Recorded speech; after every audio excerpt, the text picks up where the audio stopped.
നമസ്കാരം. ഞാൻ KPSC Shaji Thomas. നാടകം ജീവിതമല്ല, ജീവിതം നാടകമല്ല.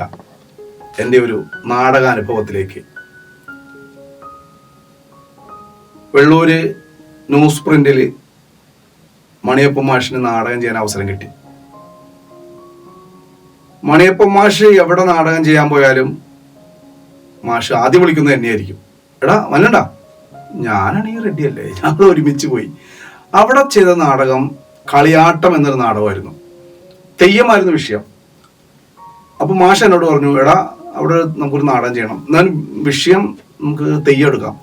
നമ്മൾ തെയ്യോ? ആ നീ എഴുതണം. ഞാനെഴുതേ? ഞാനൊന്നും എഴുതില്ല മാഷ് എഴുതണം. മാഷ് പറഞ്ഞു നീ എഴുതണം. അങ്ങനെ ഒരു തെയ്യത്തിന്റെ ബുക്ക് എനിക്ക് വായിക്കാൻ തന്നു. ആ ബുക്കിൽ നിന്ന് കിട്ടിയ ഐഡിയ വെച്ചിട്ട് ഞാനാണ് ആദ്യമായി ഞാൻ എഴുതിയ നാടകമാണ് കളിയാട്ടം എന്ന നാടകം. ആ വെള്ളൂര് ന്യൂസ് പ്രിന്റിൽ കളിച്ച കളിയാട്ടം എന്ന നാടകത്തിന്റെ സ്ക്രിപ്റ്റ് എൻ്റെ ആയിരുന്നു. അതിൽ മാഷിന്റെ നല്ല സഹായം ഉണ്ടായിരുന്നു. മണിയപ്പൻ മാഷിന്റെ നല്ല സഹായത്തോടു കൂടിയാണ് ഞാൻ എഴുതിയത്. പക്ഷെ അടിപൊളി സ്ക്രിപ്റ്റ് ആണെന്ന് മാഷ് പറഞ്ഞു. അക്കാദമിയിൽ 10 അവാർഡ് കിട്ടിയൊരു മാഷിന്റെ വായിൽ നിന്ന് അങ്ങനെ കേൾക്കാന്ന് പറയുന്നത് തന്നെ നല്ല സ്ക്രിപ്റ്റ് ആണെന്ന് എനിക്കൊരു ധൈര്യം ഉണ്ടായിരുന്നു. മാഷിന്റെ കൂടെ നിന്നു, നാടകം പഠിച്ചു. അതൊന്നും അല്ല വിഷയം. നാടകം പഠിക്കുന്നു, അവർ കളിക്കുന്നു. അവിടെയുള്ള കമ്പനിയിലുള്ള ജീവനക്കാരാണ് നാടകം കളിക്കുന്നത്. പെൺകുട്ടികളും അവരുടെ അച്ഛൻ, അമ്മ എല്ലാവരും കൂടി നാടകം കളിക്കുന്നത്. ഇതിലൊക്കെ ഏറ്റവും മറക്കാൻ പറ്റാത്തൊരു അനുഭവം എന്ന് പറയുന്നത് എൻ്റെ നല്ല മാഷ സുഹൃത്ത് തന്നെയാണ് കാർത്തികൻ വലപ്പാട്. അദ്ദേഹം എന്ത് സാധനം ഉണ്ടാക്കാൻ പറഞ്ഞാലും ഉണ്ടാക്കും. നല്ലൊരു നടനാണ്. ഇപ്പോഴും പ്രൊഫഷണൽ നാടകങ്ങളിൽ കളിക്കുന്ന ഒരു നടനാണ് ഈ കാർത്തിക മലപ്പാട്. അദ്ദേഹത്തിന്റെ ഒരു പ്രത്യേകത എന്ന് പറഞ്ഞാൽ ഒരു സാധനം ഉണ്ടാക്കാൻ പറഞ്ഞാൽ അത് അതുപോലെ ഉണ്ടാക്കി തരും. അപ്പൊ കാർത്തികന്റെ കൂടെ എനിക്ക് അത്യാവശ്യം സാധനങ്ങളൊക്കെ ഉണ്ടാക്കാൻ അറിയാം. അപ്പൊ ഞാൻ പ്രോപ്പർട്ടീസാണ് ഉദ്ദേശിക്കുന്നത്. അങ്ങനെ കുറേ നാഗങ്ങൾ വേണം, പാമ്പുകൾ. അപ്പോൾ ഈ ഒരു പ്രത്യേക മൂഡില് നാഗദൈവങ്ങളെ എന്ന് വിളിക്കുമ്പോൾ നാഗങ്ങൾ സ്റ്റേജ് നിറച്ച് നാഗങ്ങൾ വന്നു. അപ്പൊ ഞങ്ങൾ ഇങ്ങനെ 40 വെച്ചിട്ട് ഇങ്ങനെ ഉണ്ടാക്കും. എനിക്ക് അറിയില്ല, പക്ഷെ ഈ കാർത്തികന്റെ കൂടെ കൂടി അത് പഠിച്ചു. അത്യാവശ്യം ഒക്കെ ഉണ്ടാക്കി നാഗങ്ങൾ സ്റ്റേജ് നിറച്ച് നാഗങ്ങൾ ഉണ്ടാക്കാൻ വേണ്ടി ഉണ്ടാക്കും. അങ്ങനെ മാഷ് കുറച്ച് കഴിയുമ്പോൾ മാഷ് പറയും, എടാ നിങ്ങൾ ചെയ്ത് ഞാൻ ചിരം കിടക്കട്ടെ എന്ന് മാഷ് കിടക്കും. ഞാനും കുറച്ച് നേരം ഇരുന്നുണ്ടാക്കും. രാത്രി ഒരു 2 മണി 3 മണി രാത്രി വരെയൊക്കെ ഇങ്ങനെ ഉണ്ടാക്കി കഴിഞ്ഞ് ഇപ്പോൾ ഇതിൻ്റെ ഫിനിഷിങ് വർക്ക് ചെയ്യുന്നത് കാർത്തികനാണ്. അപ്പോൾ നല്ല കണ്ടീഷനായിട്ട് ഇതൊക്കെ വരച്ച് നല്ല ഫിനിഷിങ്. ഞാൻ റഫ് വർക്കൊക്കെ ചെയ്ത് ഒക്കെ ഉണ്ടാക്കിയൊക്കെ വയ്ക്കും. ഇതിൻ്റെ കോമഡി എന്താണെന്ന് വെച്ചാൽ എന്നും നേരം വെളുക്കുമ്പോൾ ഞാൻ പേടിച്ച് എഴുന്നേക്കുള്ളൂ. ഇവൻ ഈ ഫിനിഷ് ചെയ്ത നാഗങ്ങളെ കൊണ്ടുവന്ന് എൻ്റെ തലയുടെ അടുത്തൊക്കെ അങ്ങനെ കൊണ്ടുവന്ന് കറക്റ്റ് പൊസിഷനൊക്കെ ആക്കി വയ്ക്കും. ഞങ്ങൾ എല്ലാം ചെയ്തിട്ട് സ്റ്റേജിൽ തന്നെയാണ് കിടന്നുറങ്ങുന്നത്. നേരം വെളുത്ത് കഴിയുമ്പോഴേക്കും തലേ ദിവസം നാഗത്തിനുണ്ടാക്കി അല്ലെങ്കിൽ പാമ്പിനുണ്ടാക്കി എന്നുള്ള ചിന്തയൊന്നും നമ്മൾ കാലത്ത് എഴുന്നേക്കുമ്പോൾ ചുറ്റിനും പാമ്പുകളുടെ നടക്കുന്നുണ്ട് എഴുന്നേക്കുന്ന ഒരു അവസ്ഥയാണ്. പെട്ടെന്ന് അമ്മേ എന്നൊരു പേടിച്ചാണ് എഴുന്നേക്കുന്നത്. പിന്നീട് മനസ്സിലായത് ഇതെല്ലാം ഡെമ്മിയാണെന്നുള്ളത്. കാർത്തികന്റെ ഒരു കോമഡിയാണ് എന്നെ പറ്റിക്കാൻ വേണ്ടി. ഇങ്ങനെ അത്രയും കഷ്ടപ്പെട്ട് ആ നാടകം കളിച്ചു. നാടകം അരങ്ങേറി. അത് ഞങ്ങൾ കൽക്കട്ടയിൽ പോയാണ് കളിച്ചത്. ട്രെയിൻ ബുക്ക് ചെയ്തു, കൽക്കട്ടയിൽ പോയി നാടകം കളിച്ചു. അന്ന് ഏതോ 4 സ്ഥലങ്ങളിൽ നിന്ന് നാടകം ഉണ്ടായിരുന്നു. ഒരു മത്സരം ആയിരുന്നു. ആ കമ്പനിയുടെ തന്നെ മത്സരം, ന്യൂസ് പ്രിന്റിന്റെ കമ്പനിയുടെ മത്സരമായിരുന്നു.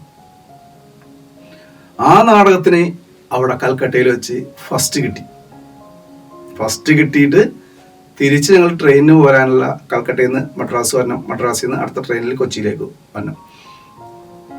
ന്യൂസ് പ്രിന്റിന്റെ അന്നത്തെ ചെയർമാൻ വന്നിട്ട് പറഞ്ഞു, നിങ്ങൾ കൽക്കട്ടയിൽ നിന്ന് മദ്രാസിലേക്കുള്ള ടിക്കറ്റ് ക്യാൻസൽ ചെയ്യുക, ട്രെയിനിൽ ക്യാൻസൽ ചെയ്തിട്ട് നിങ്ങൾ ഫ്ലൈറ്റിൽ പോകാൻ പറഞ്ഞു. നാടകം കളിക്കാൻ പോയ ആ ഒരു അവസ്ഥയിൽ, ആ ഒരു ഭാഗ്യത്തിന് അന്ന് ആദ്യമായിട്ട് ഫ്ലൈറ്റിൽ കയറാൻ പറ്റി. നാടകത്തെ സ്നേഹിച്ചു, നാടകത്തിന് വേണ്ടി ജീവിച്ചു, നാടകത്തിന് വേണ്ടി കഷ്ടപ്പെട്ടു. ആ ഒരു അവസ്ഥയിൽ ആ നാടകത്തെ സ്നേഹിച്ചതുകൊണ്ട് മാത്രം ആദ്യമായിട്ട് ഫ്ലൈറ്റിൽ കയറാൻ സാധിച്ചു. അന്ന് കൽക്കട്ടയിൽ നിന്നും മദ്രാസ് വരെ ഫ്ലൈറ്റിൽ കയറി വന്നു. മദ്രാസിലിറങ്ങി അങ്ങനെ ഒരു ഫ്ലൈറ്റ് യാത്ര നാടകത്തിലൂടെ നമുക്ക് സാധിച്ചു. അതൊന്നും ഒരിക്കലും മറക്കാൻ പറ്റാത്തൊരു അനുഭവമായിരുന്നു. കൽക്കട്ടയിൽ ചെന്നപ്പോഴാണ് അറിയുന്ന വേറൊരു സംഭവം. നാടകം ഞങ്ങൾക്ക് വൈകുന്നേരമായിരുന്നു. ആ സമയത്ത് നമുക്ക് പകല് ഞാൻ കുറേ സമയങ്ങൾ കിട്ടി. ആ സമയത്ത് ചെന്നപ്പോൾ ഞാൻ എൻ്റെ ഭാര്യയ്ക്ക് വേണ്ടി ഒരു സാരി എടുക്കാൻ വേണ്ടി ഒരു ഷോപ്പിൽ കയറി. ചെന്ന് ഇപ്പോൾ അവിടുത്തെ ഭാഷ എനിക്കറിയില്ല, അപ്പോൾ അറിയാവുന്ന ഒരാൾ കൂടെ കയറി. അപ്പോൾ ആ സാരിക്ക് അവർ ആ സമയത്ത് 650 രൂപയാണ് ആ സാരിയുടെ വില പറഞ്ഞത്. നല്ല സാരിയായിരുന്നു. അപ്പോൾ ഞാനടുത്ത് എന്തായാലും ഒരു സാരി എടുക്കാമെന്ന് ഓർത്ത് സാരി എടുത്ത് 650 രൂപ പറഞ്ഞപ്പോൾ ഇച്ചിരി കൂടുതലാണല്ലോ എന്നൊക്കെ ഓർത്തപ്പോൾ പറഞ്ഞു. അവർ വന്നിട്ട് പറഞ്ഞു, ആരാന്നറിയാമോ, ഇത് ഡ്രാമ ഡയറക്ടറാണ്, ഞങ്ങളുടെ നാടകത്തിൻ്റെ assistant director, script writer, director. Oh master! കേരളത്തിൽ കാണാത്ത ഒരു വലിയൊരു അനുഭവമാണ് എനിക്ക് അവിടെ ഉണ്ടായത്. കൽക്കട്ടയിൽ നാടകക്കാരനെ കണ്ടപ്പോൾ അയാൾക്കുണ്ടായ ഒരു സ്നേഹവും സന്തോഷവും എനിക്ക് ഒരിക്കലും മറക്കാൻ സാധിക്കില്ല. 350 രൂപയ്ക്ക് എനിക്ക് ആ സാരി തന്നു. 650 രൂപ പറഞ്ഞ സാരി 350 രൂപയ്ക്ക് തന്നു. അപ്പൊ ഞാൻ ആലോചിക്കേ, നാടകത്തെ സ്നേഹിക്കുന്നവർ, കൽക്കട്ടയിലുള്ള ആ നാടക സ്നേഹികൾ, ആ സ്നേഹം നമ്മുടെ നാട്ടിലുണ്ടായിരുന്നെങ്കിൽ എന്ന് ഞാൻ പലപ്പോഴും ആഗ്രഹിച്ചിട്ടുണ്ട്. കാരണം നാടകം ജീവിതം നാടകമല്ല എന്ന് ആദ്യം തന്നെ ഞാൻ പറഞ്ഞു. പക്ഷെ നാടകത്തെ സ്നേഹിക്കുന്നവർ കുറവാണ്. നാടകത്തിൽ ഒത്തിരി അനുഭവങ്ങളുണ്ട് പറഞ്ഞു വരാനായിട്ട്. അപ്പോൾ ഈ കൽക്കട്ട അനുഭവം അതായിരുന്നു. അന്ന് ഞങ്ങളുടെ നാടകം കഴിഞ്ഞതിന് ശേഷം പിറ്റേ ദിവസം ഞങ്ങൾക്ക് ഒരു ദിവസം കൂടി അവിടെ തങ്ങാൻ സാധിച്ചു. അന്ന് വൈകുന്നേരങ്ങളിൽ ഞങ്ങൾ നാടകം കാണാൻ വേണ്ടി പോയി. മറ്റുള്ള നാടകങ്ങൾ, സിനിമയ്ക്ക് ക്യൂ നിന്ന് ടിക്കറ്റ് എടുക്കുന്ന ഇന്നത്തെ കാലഘട്ടമല്ല, അന്നത്തെ കാലഘട്ടത്തിൽ സിനിമയ്ക്ക് കാരണം ക്യൂ നിന്ന് ടിക്കറ്റ് എടുക്കണം. അന്ന് ഞാൻ കണ്ടു നാടകത്തിന് ക്യൂ നിന്ന് ടിക്കറ്റ് എടുക്കുന്നത്. ഞങ്ങളും ക്യൂ നിന്ന് ടിക്കറ്റ് എടുത്തു. ഇവിടെ ഓരോ തിയേറ്ററുകളിലും സിനിമ നടക്കുന്നത് പോലെ അവിടെ ഓരോ തിയേറ്ററുകൾ നാടകത്തിന് വേണ്ടിയുണ്ട്. സ്ഥിരമായി നാടകം കളിക്കുന്ന തിയേറ്ററുകൾ.